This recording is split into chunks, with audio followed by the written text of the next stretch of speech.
আসসালামু আলাইকুম guys. 2300 square ফিটের 5 তলা বাড়ি নির্মাণের আরও একটা মিনি ব্লগ নিয়ে এলাম। সম্পূর্ণ ভিডিও দেখার জন্য চ্যানেলটিকে সাবস্ক্রাইব ও ফলো করে পাশে থাকো এবং ভিডিওটি দেখতে থাকো। আর কাজের ভেতরে কোথায় কি ভুল ভ্রান্তি আছে সব কিছু কমেন্ট বক্সে অবশ্যই জানাবে। আমাদের মিস্ত্রি কাকু যে ছিল সম্পূর্ণ কাজটি নিজ হাতে নিখুঁতভাবে করার চেষ্টা করেছে। সবাই অবশ্যই কমেন্ট বক্সে জানাবে কাজটি কেমন হলো আর সব লেবার ভাইয়েরা কেমনভাবে কাজ করলো। এর ভিতরে আমার লেবার হয়ে আমার আব্বু কাজ করছে। তো সবাই দেখতে থাকো ভিডিওটি কেমন হয়েছে না হয়েছে। ফার্স্ট টাইম ভয়েস দিয়ে ভিডিও বানালাম মিনি ব্লগ, সবাই দেখতে থাকো। আর ইনি হলো আমাদের কন্ট্রাক্টর দাদা শফিকুল ভাই। কাজ দেখছে যে সবাই বালি ঠিক মতো নিচ্ছে কিনা, কাজে ফাঁকি মারছে কিনা সেটা দেখার জন্য এসেছে। ওখানে বালি লাগবে সেজন্য ফার্স্ট করছিল।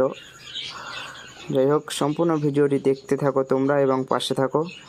আমরা ছাদের ওপরে চলে এসেছি, দেখতেই পারছো ট্রলি দিয়ে মাল ঢালা হচ্ছে, কারণ সম্পূর্ণ কাজটি তাড়াতাড়ি করতে হবে। আর এখানে মিস্ত্রি ভাইকে বুঝিয়ে দিচ্ছে যেন কাজটা নিখুঁতভাবে হয়, ভালোভাবে দেখে শুনে কাজটা সবাই করে, কোনো ফাঁকি যেন না হয়, উল্টো পাল্টা না হয়। তো মিস্ত্রি দাদা আবার বলছিল যে আমাকেও একটু নেও ভিডিওতে। তার প্রথমে একটা ভুল মিস্টেক ছিল যে আমি এই তো ক্যামেরাম্যান, আমাকে দেখে বলছে তুমি কি ঠিকাদার, তুমি কি কন্ট্রাক্টর, তুমি টাকা দেবে। আমি বলছি না না, আমি কেন টাকা দেবো, আমি জাস্ট ভিডিও ক্যামেরাম্যান। যাই হোক, দেখছো অর্ধেক কাজটা কমপ্লিট হয়ে গেছে, তো আরও কিছু কাজ বাকি আছে সামনের দিকটা। 5 তলার উপরে খুব নিখুঁতভাবে কাজটা করা হচ্ছে। এখন এই ভাইব্রেশন যে মেশিনটা আছে ওটা চালিয়ে সব ফুটোর ভিতরে দিতে হবে, কারণ সমস্ত জায়গায় যেন মাল মশলা পৌঁছে যায়, নাহলে ফাঁকা থাকবে, পরে প্রবলেম হবে ছাদের জন্য, পিলারের জন্য। তো আকাশের ওয়েদারটা খুবই খারাপ ছিল, এই কারণে কাজ কিছুক্ষণ বন্ধ ছিল, প্রায় আধা ঘন্টা পর্যন্ত। অনেক জোর বৃষ্টি হচ্ছিল, সে বৃষ্টির আবহাওয়া যে বৃষ্টি পড়েছিল সেই জিনিসটা তোমরা দেখতেই পাবে লাস্ট পজিশানে, সে কতটা জল জমে গেছিলো ওপরে, ছাদের ওপরে। তো সম্পূর্ণ ভিডিওটা দেখতে থাকো। ওই কোনাটায় একটা প্লাস্টিক ঢুকে গেছিলো, তো মিস্ত্রি দাদা আবার প্লাস্টিকটা বার করে দিল। যাই হোক, ভালো করে এরা পাটা মারছে যাতে লেভেল হয়। তো উনি আবার ফুটোর ফাঁকা ছিল, সেখানে আবার ঢুকিয়ে দিল সিমেন্ট বালিটা। আমার ভয়েস দিতে একটু প্রবলেম হচ্ছে, কারণ কোনোদিন ভয়েস দিয়ে ভিডিও বানাইনি, সো ফার্স্ট টাইম।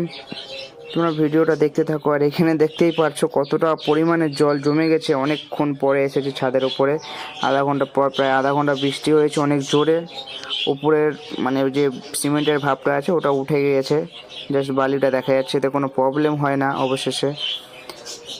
তোমরা দেখতে থাকো, ভয়েস দিতে পারছি না আমি, ভয়েসে প্রবলেম হচ্ছে অনেকটাই, তাও ভয়েসটা দিয়েছি যেরাম তেরাম করে।